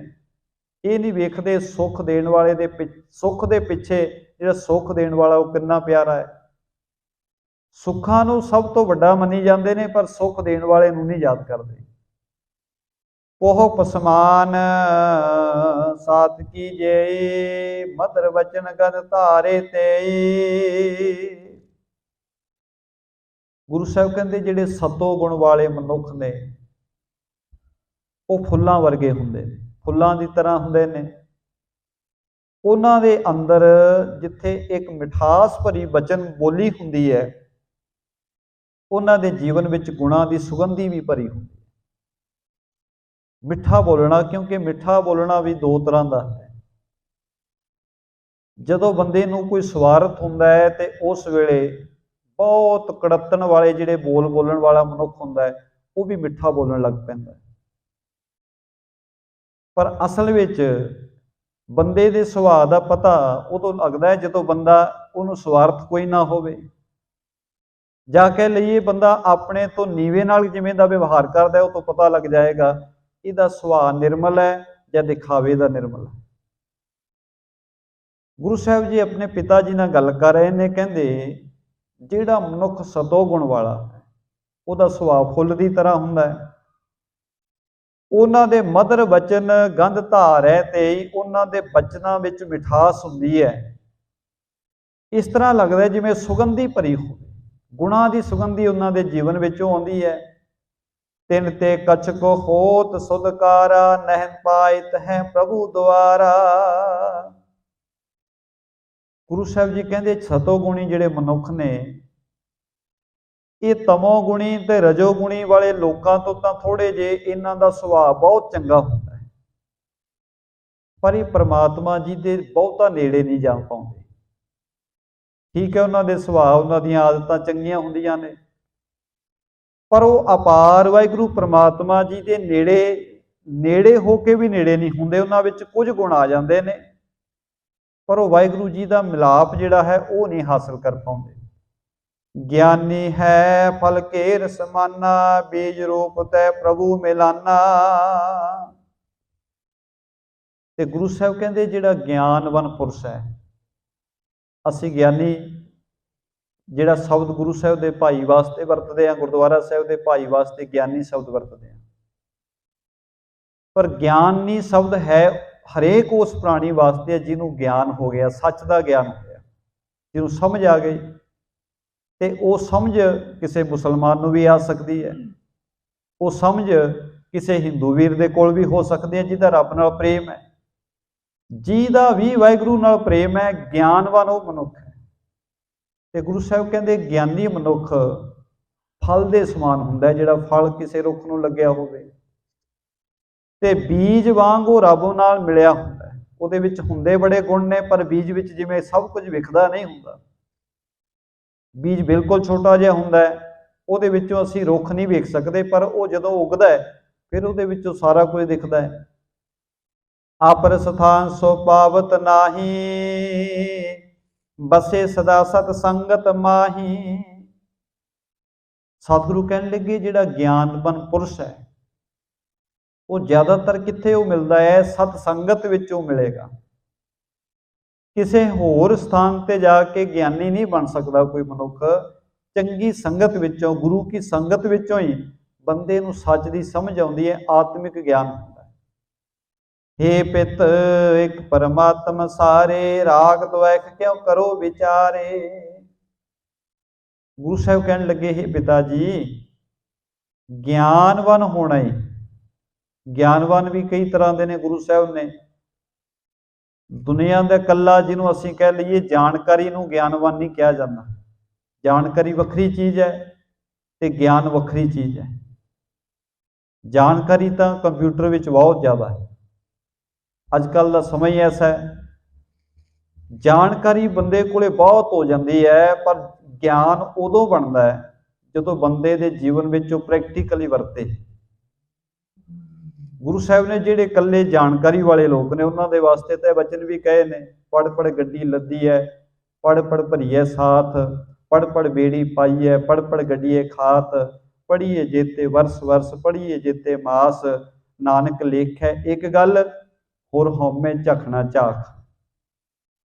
ਸਤਿਗੁਰੂ ਕਹਿੰਦੇ ਇੱਕੋ ਹੀ ਗੱਲ ਲੇਖੇ ਵਿੱਚ ਆਉਣੀ ਹੈ ਕਿ ਕਿੰਨੇ ਕੋ ਪ੍ਰੇਮ ਵਿੱਚ ਆ ਗਏ ਗਿਆਨ ਲੈ ਕੇ, ਕਿੰਨਾ ਕੋ ਵਾਹਿਗੁਰੂ ਜੀ ਦੇ ਨੇੜੇ ਹੋਏ। ਜੇ ਗਿਆਨ ਦੇ ਨਾਲ ਬੰਦਾ ਗਿਆਨ ਤਾਂ ਲੈ ਲਿਆ, ਪਰ ਗਿਆਨ ਦੀ ਵਰਤੋਂ ਇਕੱਲੀ ਬਹਿਸ ਕਰਨ ਵਿੱਚ ਹੀ ਕਰ ਰਿਹਾ ਹੈ। ਬੰਦਾ ਕਹਿੰਦਾ ਜੀ ਮੇਰੇ ਕੋਲ ਬੜਾ ਗਿਆਨ ਹੈ, ਮੈਂ ਕਿਸੇ ਨੂੰ ਨਹੀਂ ਬੋਲਣ ਦਿੰਦਾ। ਉਹ ਜਾਣਕਾਰੀ ਹੁੰਦੀ ਹੈ ਤੇ ਜਾਣਕਾਰੀ ਦੇ ਆਧਾਰ ਤੇ ਬੰਦਾ ਦੂਸਰੇ ਨੂੰ ਨੀਵਾਂ ਦਿਖਾ ਸਕਦਾ ਹੈ। ਪਰ ਜਿਹੜਾ ਗਿਆਨ ਹੈ, ਗਿਆਨ ਬੰਦਾ ਦੂਸਰੇ ਨੂੰ ਦੇਣ ਵਾਸਤੇ ਨਹੀਂ ਰੱਖਦਾ, ਗਿਆਨ ਆਪਣੇ ਸਮਝ ਵਾਸਤੇ, ਆਪਣੇ ਜੀਵਨ ਨੂੰ ਸਵਾਰਨ ਵਾਸਤੇ ਹੁੰਦਾ ਹੈ। ਤੇ ਜੇ ਇਕੱਲੀ ਉਹ ਗੱਲ ਗਿਆਨ ਦੀ ਜਿਹੜੀ ਸੰਸਾਰੀ ਤੌਰ ਤੇ ਅਸੀਂ ਕਰਦੇ ਹਾਂ, ਗੁਰੂ ਸਾਹਿਬ ਕਹਿੰਦੇ ਉਹ ਬੰਦਾ ਜਿੰਨਾ ਭਾਵੇਂ ਗੱਡੀਆਂ ਭਰ ਲਵੇ ਪੜ੍ਹ ਪੜ੍ਹ ਕੇ, ਪਰ ਲੇਖੇ ਵਿੱਚ ਤਾਂ ਇਹੀ ਗੱਲ ਆਉਣੀ ਹੈ ਕਿ ਕਿੰਨਾ ਕੋ ਪ੍ਰੇਮ ਹਿਰਦੇ ਵਿੱਚ ਪੈਦਾ ਹੋਇਆ। ਗੁਰੂ ਸਾਹਿਬ ਜੀ ਇਸ ਕਰਕੇ ਪਿਤਾ ਜੀ ਨਾਲ ਬਚਨ ਕਰ ਰਹੇ ਨੇ, ਕਹਿੰਦੇ ਪਿਤਾ ਜੀ, ਗਿਆਨਵਾਨ ਪੁਰਸ਼ ਸਤ ਸੰਗਤ ਨਾਲ ਪ੍ਰੇਮ ਪਾਉਂਦਾ ਹੈ। ਸਤ ਸੰਗਤ ਵਿੱਚ ਹੀ ਆ ਕੇ ਉਹਦੇ ਹਿਰਦੇ ਵਿੱਚ ਪ੍ਰੇਮ ਉਪਜਦਾ ਹੈ। ਇਸ ਕਰਕੇ हे ਪਿਤਾ ਜੀ, ਪਰਮਾਤਮਾ ਹੀ ਹਰ ਜਗ੍ਹਾ ਵਸ ਰਿਹਾ ਹੈ। ਤੁਸੀਂ ਇਹ ਈਰਖਾ ਜਾਂ ਮਨ ਵਿੱਚ ਵਿਚਾਰ ਜਿਹੜੇ ਤੁਹਾਡੇ ਆ ਰਹੇ ਨੇ, ਇਹ ਕਿਉਂ ਵਿਚਾਰ ਰਹੇ ਹੋ? ਅਪ੍ਰਕਲਪਨਾ ਤੇ ਮਨ ਰੋਕੋ, ਸਰਬ ਸਥਾਨ ਏਕ ਅਵਲੋਕੋ। ਪਿਤਾ ਜੀਓ, ਜਿੰਨੀਆਂ ਮਨ ਵਿੱਚ ਕਲਪਨਾਵਾਂ ਤੁਹਾਡੇ ਜਾਗ ਰਹੀਆਂ ਨੇ, ਕਲਪਨਾ ਜਿਹੜੀ ਹੈ, ਕਲਪਨਾ ਬੰਦੇ ਨੂੰ ਦੂਰ ਤੱਕ ਉਡਾਰੀ ਮਾਰ ਕੇ ਲੈ ਜਾਂਦੀ ਹੈ। ਗੁਰੂ ਸਾਹਿਬ ਕਹਿੰਦੇ ਆਪਣੀਆਂ ਕਲਪਨਾਵਾਂ ਤੋਂ ਮਨ ਨੂੰ ਵਰਜੋ, ਸਭ ਥਾਈਂ ਇੱਕੋ ਹੀ ਵੇਖੋ, ਹੋਰ ਕਿਸੇ ਨੂੰ ਵੇਖਣਾ ਨਾ ਕਰੋ। ਜਗਤ ਮੋਹਣੀ ਜੋ ਇਹ ਮਾਇਆ, ਇਸ ਵਿਦ ਜਾਣੋ ਜਿਉ ਤਨ ਛਾਇਆ। ਗੁਰੂ ਸਾਹਿਬ ਕਹਿੰਦੇ ਆ ਜਿਹੜੀ ਸੰਸਾਰ ਦੀ ਮੋਹ ਲੈਣ ਵਾਲੀ ਮਾਇਆ ਹੈ, ਪਿਤਾ ਜੀ ਨੂੰ ਇਸ ਤਰ੍ਹਾਂ ਸਮਝੋ ਜਿਵੇਂ ਸਰੀਰ ਦਾ ਪਰਛਾਵਾਂ ਹੈ। ਜਿਹੜਾ ਪਰਛਾਵਾਂ ਹੈ ਹੁੰਦਾ ਤਾਂ ਬੰਦੇ ਦੇ ਨਾਲ ਹੀ ਹੈ, ਪਰ ਉਹ ਹੈ ਕੁਝ ਵੀ ਨਹੀਂ। ਸ੍ਰੀ ਕਰਤਾਰ ਸੁਭਾਨ ਸਮਾਨਾ, ਜਾਵੇ ਨਾਰ ਸਨਮੁਖ ਤੇ ਪਿਆਨਾ। ਗੁਰੂ ਸਾਹਿਬ ਕਹਿੰਦੇ ਇਸ ਤਰ੍ਹਾਂ ਸਮਝ ਲਈਏ ਜਿਵੇਂ ਪਰਮਾਤਮਾ ਜੀ ਇੱਕ ਸੂਰਜ ਦੀ ਤਰ੍ਹਾਂ ਨੇ। ਜਦੋਂ ਮਨੁੱਖ ਪਰਮਾਤਮਾ ਜੀ ਦੇ ਸਨਮੁਖ ਜਾਂਦਾ ਹੈ ਤਾਂ ਮਾਇਆ ਰੂਪੀ ਪਰਛਾਵਾ ਬੰਦੇ ਦੇ ਪਿੱਛੇ ਚਲਾ ਜਾਂਦਾ। ਆਪਾਂ ਜਦੋਂ ਸੂਰਜ ਦੇ ਸਾਹਮਣੇ ਹੋਵਾਂਗੇ, ਸਾਡਾ ਪਰਛਾਵਾ ਸਾਨੂੰ ਵਿਖੇਗਾ ਨਹੀਂ, ਕਿਉਂਕਿ ਉਹ ਪਿੱਛੇ ਚਲਾ ਜਾਂਦਾ। ਜਦੋਂ ਅਸੀਂ, ਸਾਡਾ ਮੂੰਹ ਜਿਹੜਾ ਹੈ ਸੂਰਜ ਵਾਲੇ ਪਾਸੇ ਤੋਂ ਉਲਟੀ ਦਿਸ਼ਾ ਵਿੱਚ ਹੋਏਗਾ ਤੇ ਸਾਨੂੰ ਆਪਣਾ ਪਰਛਾਵਾ ਦਿਖਣ ਲੱਗ ਪਏਗਾ। ਤੇ ਗੁਰੂ ਸਾਹਿਬ ਕਹਿੰਦੇ ਪਰਮਾਤਮਾ ਜੀ ਦੇ ਸਨਮੁਖ ਹੋਇਆ ਹੀ ਮਾਇਆ ਰੂਪੀ ਜਿਹੜਾ ਪਰਛਾਵਾ ਹੈ ਇਹ ਬੰਦੇ ਦੇ ਪਿੱਛੇ ਚਲਾ ਜਾਂਦਾ, ਫਿਰ ਬੰਦੇ ਨੂੰ ਦਿਖਦਾ ਨਹੀਂ। ਛਾਇਆ ਸਮ ਤੇ ਪਿੱਛੇ ਲਾਗੀ, ਪੁਨ ਨਾ ਆਂਦਰੇ ਕਰਿਓ ਨਰਾਗੀ। ਰੱਬ ਦੇ ਪਿਆਰਿਆਂ ਦਾ ਮੁਖ ਹਮੇਸ਼ਾ ਹੀ ਕਿਉਂਕਿ ਪਰਮਾਤਮਾ ਰੂਪੀ ਸੂਰਜ ਵੱਲ ਹੁੰਦਾ ਹੈ। ਇਸ ਕਰਕੇ ਮਾਇਆ ਪਰਛਾਵੇਂ ਦੀ ਤਰ੍ਹਾਂ ਉਹਨਾਂ ਦੇ ਪਿੱਛੇ ਪਿੱਛੇ ਚੱਲਦੀ ਹੈ। ਉਹ ਮਾਇਆ ਵੱਲ ਧਿਆਨ ਨਹੀਂ ਦਿੰਦੇ। ਉਹ ਆਦਰ ਜਿਹੜਾ ਦਿੰਦੇ ਨੇ, ਸਨਮਾਨ ਜਿਹੜਾ ਦਿੰਦੇ ਨੇ, ਉਹ ਪਰਮਾਤਮਾ ਜੀ ਨੂੰ ਹੀ ਦਿੰਦੇ ਨੇ। ਤੇ ਮਾਇਆ ਪਰਛਾਵੇ ਦੀ ਤਰ੍ਹਾਂ ਉਹਨਾਂ ਦੇ ਪਿੱਛੇ ਚੱਲਦੀ ਹੈ, ਪਰ ਉਹਨਾਂ ਦਾ ਮੁੱਖ ਪਰਮਾਤਮਾ ਵਾਲੇ ਪਾਸੇ ਹੁੰਦਾ ਹੈ। ਹਰ ਤੇ ਪੀਠ ਜੋ ਫੇਰ ਪਿਆਨਾ, ਮਾਇਆ ਗਹਿਨ ਚਾਹੇ ਨਰਿਆਣਾ। ਕਹਿੰਦੇ ਜਿਹੜਾ ਪਰਮਾਤਮਾ ਜੀ ਵੱਲ ਪਿੱਠ ਦੇ ਕੇ ਪਰਮਾਤਮਾ ਜੀ ਵੱਲ ਮੂੰਹ ਆਪਣਾ ਮਾਇਆ ਵਾਲੇ ਪਾਸੇ ਕਰ ਲੈਂਦਾ ਹੈ, ਪਰਮਾਤਮਾ ਤੋਂ ਉਲਟੀ ਦਿਸ਼ਾ ਵਿੱਚ ਕਰ ਲੈਂਦਾ ਹੈ, ਤੇ ਫਿਰ ਬੰਦਾ ਉਸ ਮਾਇਆ ਦੇ ਪਰਛਾਵੇ ਨੂੰ ਫੜਨਾ ਚਾਹੁੰਦਾ ਹੈ। ਹੁਣ ਅਸੀਂ ਜੇ ਚਾਹੀਏ ਕਿ ਅਸੀਂ ਆਪਣੇ ਪਰਛਾਵੇ ਨੂੰ ਫੜ ਲਵਾਂਗੇ, ਅਸੀਂ ਜਿੰਨਾ ਤੇਜ਼ ਭੱਜਾਂਗੇ ਪਰਛਾਵਾ ਉਨੀ ਤੇਜ਼ ਅੱਗੇ ਭੱਜੀ ਜਾਂਦਾ ਹੈ। ਉਹਨੂੰ ਅਸੀਂ ਫੜ ਨਹੀਂ ਸਕਦੇ। ਕਿਉਂ? ਕਿਉਂਕਿ ਉਹ ਹੈ ਹੀ ਅੱਗੇ ਹੈ ਸਾਡੇ ਤੋਂ। ਤੇ ਗੁਰੂ ਸਾਹਿਬ ਨੇ ਉਦਾਹਰਨ ਇਸੇ ਕਰਕੇ ਪਰਛਾਵੇ ਦੀ ਬੜੀ ਪਿਆਰੀ ਦਿੱਤੀ। ਕਹਿੰਦੇ ਤਬ ਸਾਇਆ ਸਮਿ ਆਗੇ ਧਾਏ, ਕਰੇ ਯਤਨ ਬਹੁ ਕਰਨ ਆਈ। ਜਦੋਂ ਤੱਕ ਤਾਂ ਰੱਬ ਦੇ ਪਿਆਰਿਆਂ ਦਾ ਮੁੱਖ ਪਰਮਾਤਮਾ ਜੀ ਵਾਲੇ ਪਾਸੇ ਹੁੰਦਾ ਹੈ, ਰੱਬ ਨਾਲ ਪ੍ਰੇਮ ਹੁੰਦਾ ਹੈ, ਮਾਇਆ ਪਰਛਾਵੇ ਦੀ ਤਰ੍ਹਾਂ ਪਿੱਛੇ ਪਿੱਛੇ ਰਹਿੰਦੀ ਹੈ। ਪਰ ਜਦੋਂ ਹੀ ਪਰਮਾਤਮਾ ਜੀ ਵਾਲੇ ਪਾਸਿਓਂ ਬੰਦੇ ਦਾ ਮੁੱਖ ਮਾਇਆ ਵਾਲੇ ਪਾਸੇ ਹੋ ਜਾਂਦਾ ਹੈ, ਫਿਰ ਪਰਛਾਵੇ ਦੀ ਤਰ੍ਹਾਂ ਮਾਇਆ ਅੱਗੇ ਆ ਜਾਂਦੀ ਹੈ ਤੇ ਬੰਦਾ ਪਿੱਛੇ ਪਿੱਛੇ ਦੌੜੀ ਜਾਂਦਾ ਹੈ। ਪਰ ਕਹਿੰਦੇ ਕਰੇ ਯਤਨ ਬਹੁ ਕਰਨ ਆਈ, ਬੰਦਾ ਬੜੇ ਯਤਨ ਕਰਦਾ ਹੈ ਮਾਇਆ ਰੂਪੀ ਪਰਛਾਵੇ ਨੂੰ ਫੜ ਲਵਾਂ, ਪਰ ਉਹ ਹੱਥ ਹੀ ਨਹੀਂ ਆਉਂਦਾ। ਜਿਵੇਂ ਪਰਛਾਵਾ ਨਹੀਂ ਫੜਿਆ ਜਾਂਦਾ, ਇਵੇਂ ਮਾਇਆ ਵੀ ਬੰਦੇ ਕੋਲੋਂ ਫੜੀ ਨਹੀਂ ਜਾਂਦੀ। ਜਾਤੇ ਸਭ ਕੋ ਜੋ ਹੈ ਮੂਲਾ, ਸਿਮਰੋ ਪ੍ਰਭੂ ਹੋਏ ਅਨਕੂਲਾ। ਇਸ ਕਰਕੇ ਪਿਤਾ ਜੀ ਪਰਮਾਤਮਾ ਜੀ ਸਭ ਦੇ ਮੂਲ ਨੇ, ਉਹ ਮਾਇਆ ਦੇ ਪਤੀ ਨੇ। ਇਸ ਕਰਕੇ ਮਾਇਆ ਦੇ ਪਤੀ ਦਾ ਹੀ ਸਿਮਰਨ ਕਰੀਏ, ਮਾਇਆ ਦਾ ਸਿਮਰਨ ਤਿਆਗ ਦੇ। ਜਦੋਂ ਮਾਇਆ ਦੇ ਪਤੀ ਪਰਮਾਤਮਾ ਜੀ ਦਾ ਸਿਮਰਨ ਕਰਾਂਗੇ, ਉਹਦੇ ਅਨੁਸਾਰ ਹੀ ਹੋ ਕੇ ਚੱਲਾਂਗੇ ਤੇ ਜੀਵਨ ਵਿੱਚ ਸੁੱਖ ਵਰਤੇਗਾ। ਬਚਨਨ ਕੀ ਰਚਨਾ ਸੁਣ ਕਾਲੋ, ਤਜੇ ਬਾਰ ਇੱਕ ਜਗਤ ਜੰਜਾਲੋ। ਗੁਰੂ ਜੀ ਨੇ ਇੰਨੇ ਪ੍ਰੇਮ ਨਾਲ ਸਮਝਾਇਆ, ਉਦਾਹਰਨ ਬੜੀ ਪਿਆਰੀ ਦੇ ਕੇ ਸਮਝਾਇਆ। ਪਿਤਾ ਕਾਲੂ ਜੀ ਗੁਰੂ ਕੇ ਬਚਨ ਸੁਣ ਕੇ ਉਹਨਾਂ ਸਾਰੇ ਜੰਜਾਲ ਤਿਆਗ ਦਿੱਤੇ।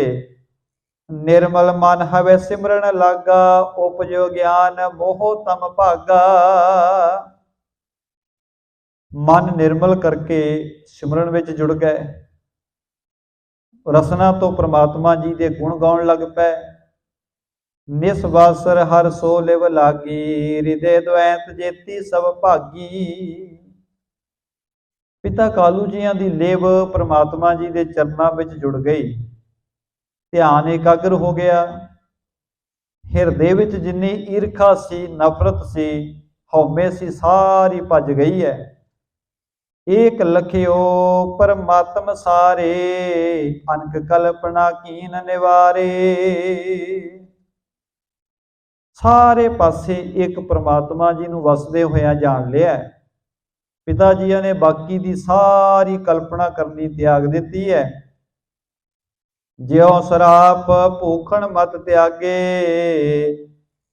ਮੋਲ ਲੇਤ ਕੰਚਨ ਹਿਤ ਤਿਆਗੇ। ਕਹਿੰਦੇ ਜਿਵੇਂ ਕੋਈ ਸੁਨਿਆਰਾ ਜਿਹੜਾ ਹੈ, ਸੁਨਿਆਰਾ ਸੋਨੇ ਦਾ ਮੁੱਲ ਲੈਂਦਾ ਹੈ।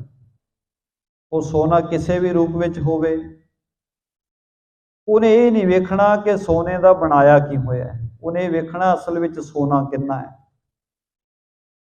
ਉਸੇ ਤਰ੍ਹਾਂ ਹੀ ਜਿਹੜੇ ਰੱਬ ਦੇ ਪਿਆਰੇ ਨੇ, ਉਹ ਪਰਮਾਤਮਾ ਜੀ ਦੀ ਬਣਾਈ ਹੋਈ ਰਚਨਾ ਨੂੰ ਤਾਂ ਵੇਖਦੇ ਨੇ, ਪਰ ਪਰਮਾਤਮਾ ਦੀ ਬਣਾਈ ਹੋਈ ਰਚਨਾ ਵਿੱਚੋਂ ਪਰਮਾਤਮਾ ਜੀ ਨੂੰ ਵੇਖਦੇ ਨੇ। ਜਿਹਨੇ ਬਣਾਇਆ ਹੈ ਸਾਰਾ ਕੁਝ, ਜੋ ਸਾਰਾ ਕੁਝ ਬਣਾ ਕੇ ਵਸਿਆ ਹੋਇਆ ਹੈ, ਉਹਦੇ ਨਾਲ ਸਾਂਝ ਰੱਬ ਦੇ ਪਿਆਰੇ ਪਾ ਲੈਂਦੇ ਨੇ। ਕਿਤਕ ਕਾਲ ਇਸ ਰੀਤ ਬਿਤਾਵਾ, ਸਮਾ ਸਰਾਧ ਕਰਨ ਕੋ ਆਵਾ।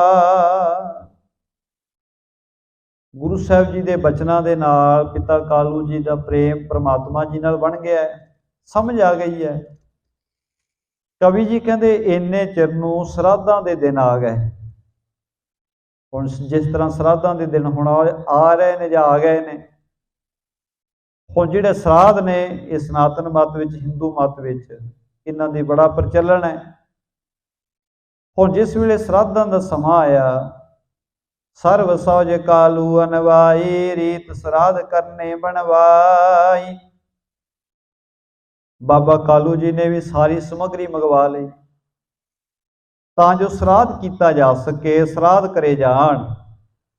ਭੋਜਨ ਕਰਿਓ ਦਿਜਨ ਕੇ ਹਿਤਾ, ਭੀਰ ਭੂਰ ਪਰ ਰਹੀ ਨਕੇਤਾ। ਬ੍ਰਾਹਮਣਾਂ ਦੇ ਵਾਸਤੇ ਭੋਜਨ ਤਿਆਰ ਕਰਵਾਇਆ ਜਾ ਰਿਹਾ ਹੈ। घर विच वड्डी भीड़ लगी हुई है। हुण ये पिता जी कर रहे ने, क्योंकि पिता जी ने तां समाज दे विच जिवें दा प्रचलन चलदा सी, गुरु नानक साहिब नूं जनेऊ पवाउण दा भी यतन कीता सी, पर गुरु साहिब जी ने उपदेश अध्यात्मिक दे के जनेऊ पाउण तो इनकार कर दिता। हुण जो उस वेले परंपरावां परिवारां विच चलदियां ने, पिता जी उन्हां परंपरावां नूं मनदे ने। इस करके पिता जी ने इस वारी भी ब्राह्मणां नूं भोजन छकाउण वास्ते सारी तैयारी करा लई। घर विच बहुत सारी भीड़ लगी हुई है। पंडित एक बुलाए तह काला, बैठियो करन समाध विसाला। पंडित जी भी बुलाए हुए ने, श्राद्ध करन वास्ते सारी तैयारी पिता जी ने की हुई है। तब चल सहज सुभाए के आए, जे बेदी कुल पान सुहाए। इन्ने चिर नूं धन गुरु नानक साहिब सच्चे पातशाह महाराज सहज सुभाए किते उत्थे आ गए जिथे पिता जी श्राद्ध का प्रबंध करा रहे ने। पित के निकट बैठ सुख धामा, बचन भणे ते छिन्या विरामा। सुखां दे घर धन गुरु नानक साहिब महाराज जी अपने पिता जी के पास बैठ गए। पास बैठ के गुरु साहिब जी ने बड़े प्रेम दे नाल वचन कीते। परचे कौन काज मैं ताता, पीर अजर कहिए बिर ताता। सतगुरु जी ने बड़े प्रेम नाल कहा, पिता जी ये किहड़े काम तुसीं लग गए हो? ऐसा तुहानूं की दुख लग्या है? की तुहाडे जीवन विच कोई घटना वरती है जो तुसीं आ सारा जो कुछ कर रहे हो, जो तुसीं प्रबंध करके बैठे हो, ये गल समझाउणी करो, ये की कर रहे हो? सुन कर कालू बचन उचारे, पितरन केर श्राद्ध हमारे। गुरु जी दे बचन सुन के पिता कालू जी कहन लगे, पुत्र जी ये असीं हर साल ही इसे तरह ही अपने पितरां दे नाम ते श्राद्ध करदे हां, ते अज भी उस श्राद्धां दा दिन चल रहा है, ते अपने पितरां दे निमित्त असीं श्राद्ध करन दा प्रबंध कीता है। दिवस आज के करे सदाई, ए सुवरीत सुरती लै गाई। पिता जी कहते सारा कुछ चलता ही है समाज विच, जिवें समाज की परंपरा चलती है उवें ही अज असीं भी अपने पितरां दे श्राद्ध वास्ते यतन कर रहे हैं। तो गुरु नानक साहिब महाराज जी ने फिर बड़े प्रेम नाल कहा, हे पित सत वचन तुम मानो, पुनवान अत से निज जानो। गुरु साहिब जी पिता जी गुरु साहिब कहने लगे, पिता जी हो साडी गल जे तुसीं प्रेम नाल सुनो, तुसीं श्राद्धां नूं बहुत वड्डा पुन्न दा काम समझदे हो। तुहाडे मुताबक श्राद्ध करना बड़े पुन्न दा काम है, क्योंकि वो श्राद्ध करने वाले लोगों का मनना है कि जो श्राद्ध कराए जाते हैं तो वो श्राद्ध दे विच खवाया होया भोजन दान किया होया पितरां तक जाता है। तो गुरु साहिब जी कहते, पिता जी तुसीं श्राद्धां नूं बड़े पुन्न दा काम समझदे है। पितर गए तुमरे अस ठौरे, भूख रो प्यास जहां न थोरी। गुरु साहिब कहने लगे, पर तुहानूं पता है कि पितर कित्थे गए ने? जिहड़े पितरां दे वास्ते तुसीं श्राद्ध कर रहे हो, तुहाडे पितर तां ऐसी जगह चले गए ने जिथे ना भुख है ना प्यास है। उन्हां नूं ना भुख लगदी है, ना तुहाडे पितरां नूं प्यास लगदी है, ना ही श्राद्ध की करते उड़ीका, रहत सदीव सदा सुख नीका। गुरु साहिब कहते, पिता जी जिहड़े तुहाडे पितर ने, जिन्हां पितरां दे वास्ते तुसीं सारा कुछ कर रहे हो, तुहाडे पितर किसी श्राद्ध की उड़ीक नहीं करते। वो तो अपने कर्मां सदका सुखी हो गए हैं। उन्होंने इस भोजन की लोड़ नहीं जिहड़ा तुसीं भोजन का प्रबंध संसार विच कर रहे हो। जिनके पितर असन जल चाहे करनो श्राद्ध तिने को आही। गुरु साहब कहते पिता जी ਜਿਹੜੇ ਲੋਕਾਂ ਦੇ ਪਿਤਰਾਂ ਨੂੰ ਇਸ ਭੋਜਨ ਦੀ ਲੋੜ ਹੋਵੇ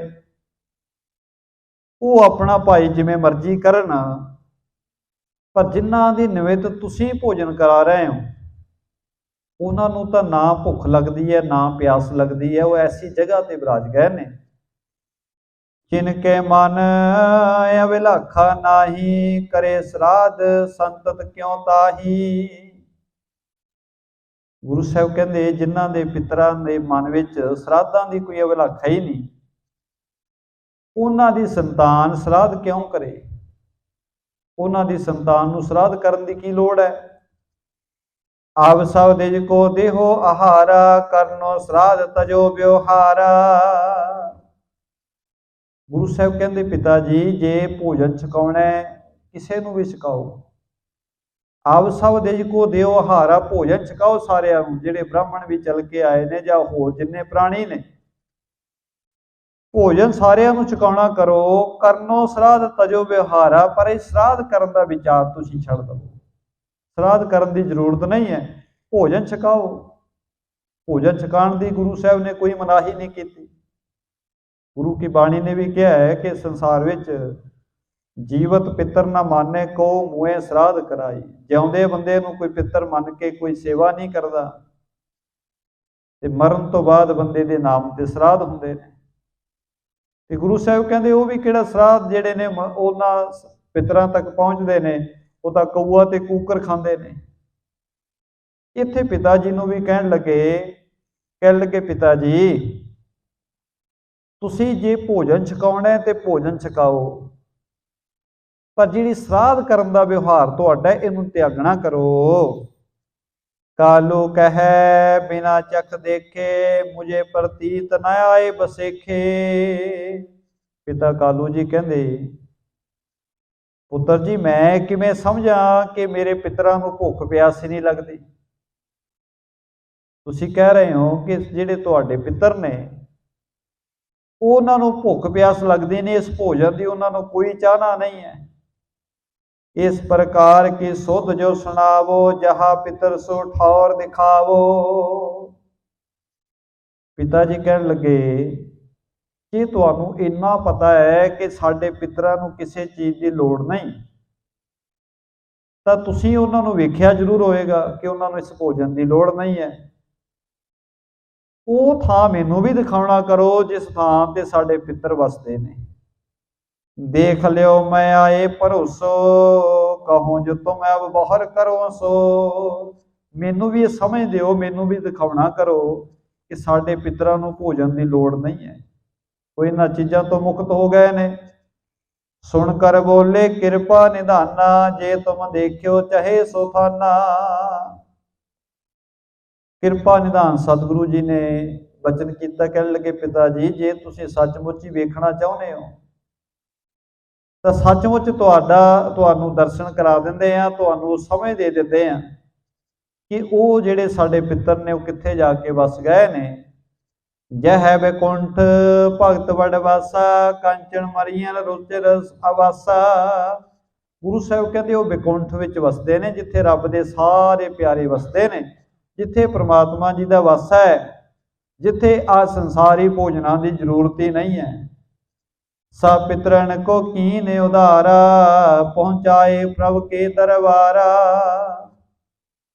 ਕਵੀ ਜੀ ਕਹਿੰਦੇ ਗੁਰੂ ਨਾਨਕ ਸਾਹਿਬ ਮਹਾਰਾਜ ਜੀਆਂ ਨੇ ਆਪਣੇ ਪਿਤਾ ਜੀ ਦੇ ਉੱਤੇ ਰਹਿਮਤ ਕੀਤੀ। ਅੱਖਾਂ ਮੀਟੀਆਂ ਜਦੋਂ ਪਿਤਾ ਜੀ ਨੇ ਤੇ ਇਹ ਦਰਸ਼ਨ ਹੋ ਗਏ, ਇਹ ਸਮਝ ਆ ਗਈ, ਇਹ ਦਿਖ ਗਿਆ। ਕਹਿੰਦੇ ਬਚਨ ਵੀ ਹੋਏ, ਉਹਨਾਂ ਨੇ ਪਿਤਰਾਂ ਨੇ ਦੱਸਿਆ ਪਿਤਾ ਕਾਲੂ ਜੀ ਨੂੰ, ਕਹਿੰਦੇ ਧੰਨ ਧੰਨ ਤੁਮਰੀ ਕਰਤੂਤਾ ਜਿਸ ਤੇ ਉਪਜਿਓ ਸਦਨ ਸਪੂਤਾ। ਕਾਲੂ ਜੀ ਨੂੰ ਕਹਿੰਦੇ ਤੁਹਾਡੀ ਕਰਨੀ ਧੰਨ ਹੈ, ਤੁਹਾਡੇ ਚੰਗੇ ਭਾਗ ਨੇ, ਤੁਹਾਡੇ ਘਰ ਵਿੱਚ ਐਸਾ ਸ੍ਰੇਸ਼ਟ ਪੁੱਤਰ ਪੈਦਾ ਹੋਇਆ ਹੈ। ਸਭ ਪਿਤਰਨ ਕੋ ਕੀਨੇ ਉਧਾਰਾ ਪਹੁੰਚਾਏ ਪ੍ਰਭ ਕੇ ਦਰਬਾਰਾ। ਤੁਹਾਡੇ ਪੁੱਤਰ ਦੇ ਸਦਕਾ ਸਾਰੇ ਪਿਤਰਾਂ ਦਾ ਉਧਾਰ ਹੋ ਗਿਆ, ਕਿਉਂਕਿ ਰੱਬ ਜੀ ਪ੍ਰਮਾਤਮਾ ਜੀ ਆਪਣੇ ਭਗਤਾਂ ਦੇ 21 ਕੁਲਾਂ ਦਾ ਉਧਾਰ ਕਰ ਦਿੰਦੇ ਨੇ। ਭਗਤਾਂ ਦੀ 21 ਕੁਲਾਂ ਤਰ ਜਾਂਦੀਆਂ ਨੇ, ਤੇ ਜਿੱਥੇ ਗੁਰੂ ਸਾਹਿਬ ਦਾ ਪ੍ਰਕਾਸ਼ ਹੋਇਆ ਉੱਥੇ ਉਹਨਾਂ ਪਿਤਰਾਂ ਦਾ ਭਲਾ ਕਿਉਂ ਨਹੀਂ ਹੋਏਗਾ। ਤੇ ਪ੍ਰਮਾਤਮਾ ਜੀ ਦੀ ਕਿਰਪਾ ਸਦਕਾ ਜਿਸ ਵੇਲੇ ਗੁਰੂ ਸਾਹਿਬ ਨੇ ਸਾਰੀ ਸਮਝ ਦਿੱਤੀ, ਉਹਨਾਂ ਪਿਤਰਾਂ ਦੇ ਨਾਲ ਇਹ ਸਮਝ ਪਈ, ਉਹਨਾਂ ਕਿਹਾ ਕਿ ਤੇਰੇ ਪੁੱਤਰ ਨੇ ਸਾਡਾ ਸਾਰਿਆਂ ਦਾ ਭਲਾ ਕਰ ਦਿੱਤਾ ਹੈ। ਕਾਲੂ ਕਹਿ ਕਿਤਕ ਭਾ ਕਾਲਾ, ਤੁਮਨੇ ਪਾਇਓ ਆਨੰਦ ਵਿਸਾਲਾ। ਬਾਬਾ ਕਾਲੂ ਜੀ ਨੇ ਸਾਰਾ ਕੁਝ ਉਹਨਾਂ ਕੋਲੋਂ ਪੁੱਛਣਾ ਕੀਤਾ ਕਿ ਕਿੰਨੇ ਆਨੰਦ ਵਿੱਚ ਤੁਸੀਂ ਰਹਿ ਰਹੇ ਹੋ। ਬਸੇ ਆਨ ਸ੍ਰੀ ਹਰਿ ਕੇ ਲੋਗਾ, ਜੈ ਮਦ ਮਾਨ ਮੋਹ ਨੈ ਸੋਗਾ। ਇਹ ਸਮਝ ਪਈ ਕਿ ਸਾਡੇ ਪਿੱਤਰ ਜਿਹੜੇ ਨੇ ਉਹ ਤਾਂ ਹਰੀ ਦੇ ਚਰਨਾਂ ਵਿੱਚ ਆ ਕੇ ਵਸ ਗਏ ਨੇ, ਜਿੱਥੇ ਕੋਈ ਮਾਣ ਨਹੀਂ, ਕੋਈ ਮੋਹ ਨਹੀਂ, ਕੋਈ ਸੋਗ ਨਹੀਂ, ਸਭ ਕੁਝ ਮਿਟ ਗਿਆ। ਸੁਣ ਬਚ ਸੁਖ ਪਖ ਕੇ ਸੁਖਦਾਏ, ਰਹੇ ਸੁਕਾਲੂ ਔਰ ਵਿਸਮਾਈ। ਗੁਰੂ ਸਾਹਿਬ ਜੀ ਨੇ ਜਦੋਂ ਸਾਰੀ ਕਲਾ ਦਿਖਾ ਦਿੱਤੀ, ਸਾਰਾ ਕੁਝ ਪ੍ਰਤੱਖ ਹੋ ਗਿਆ, ਪਿਤਾ ਜੀਆਂ ਨੂੰ ਸਮਝ ਪੈ ਗਈ ਤੇ ਬੜੇ ਖੁਸ਼ ਹੋਏ। ਤਜਨੇ ਕੀ ਅਭਿਲਾਖ ਨ ਕਰੇ, ਰਹੋਏ ਹਾਂ ਮੈਂ ਹਿਰਦੇ ਵਿੱਚ ਰਹੀ। ਹੁਣ ਪਿਤਾ ਜੀ ਵੀ ਚਾਹੁੰਦੇ ਨੇ ਮੈਂ ਵੀ ਇਸ ਆਨੰਦ ਵਿੱਚ ਹੀ ਰਵਾਂ, ਜਿੱਥੇ ਕੋਈ ਚਿੰਤਾ ਨਹੀਂ, ਕੋਈ ਸੋਗ ਨਹੀਂ, ਕੋਈ ਝੋਰਾ ਨਹੀਂ। ਜਿਸ ਤਰ੍ਹਾਂ ਦਾ ਇਹ ਜੀਵਨ ਹੈ, ਬੜਾ ਸੁਖੀ ਜੀਵਨ, ਪਿਤਾ ਜੀ ਚਾਹੁੰਦੇ ਨੇ ਮੈਨੂੰ ਵੀ ਇਸ ਤਰ੍ਹਾਂ ਦਾ ਹੀ ਜੀਵਨ ਮਿਲ ਜਾਏ। ਇਸ ਤਰ੍ਹਾਂ ਗੁਰੂ ਨਾਨਕ ਸਾਹਿਬ ਮਹਾਰਾਜ ਜੀ ਆਪਣੇ ਪਿਤਾ ਜੀ ਨਾਲ ਵਚਨ ਵਿਲਾਸ ਕਰ ਰਹੇ ਨੇ, ਨਾਲੇ ਉਹਨਾਂ ਨੂੰ ਸੋਝੀ ਬਖਸ਼ਿਸ਼ ਕਰ ਰਹੇ ਨੇ ਕਿ ਜਿਹੜੇ ਸੰਸਾਰ ਤੇ ਕਿਸੇ ਨੂੰ ਭੋਜਨ ਛਕਾਣਾ ਇਹ ਮਾੜਾ ਨਹੀਂ, ਪਰ ਗੁਰੂ ਸਾਹਿਬ ਕਹਿੰਦੇ ਇਹ ਪਿਤਾ ਜੀ, ਇਹ ਜਿਹੜੇ ਪਿਤਰਾਂ ਦੇ ਨਾਮ ਤੇ ਸਰਾਧ ਕਰਨਾ ਹੈ, ਇਹ ਵਿਚਾਰ ਨੂੰ ਤੁਸੀਂ ਤਿਆਗਣਾ ਕਰੋ।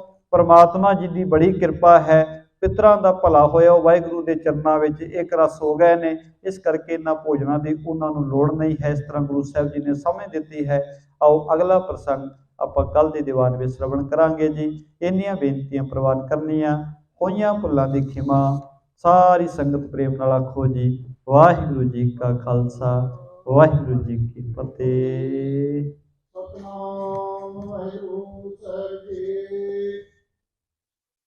ਤੂੰ ਮੇਰੋ ਮੇਰ ਪਰਬਤ ਸੁਆਮੀ, ਓਟ ਗਈ ਮੈਂ ਤੇਰੀ।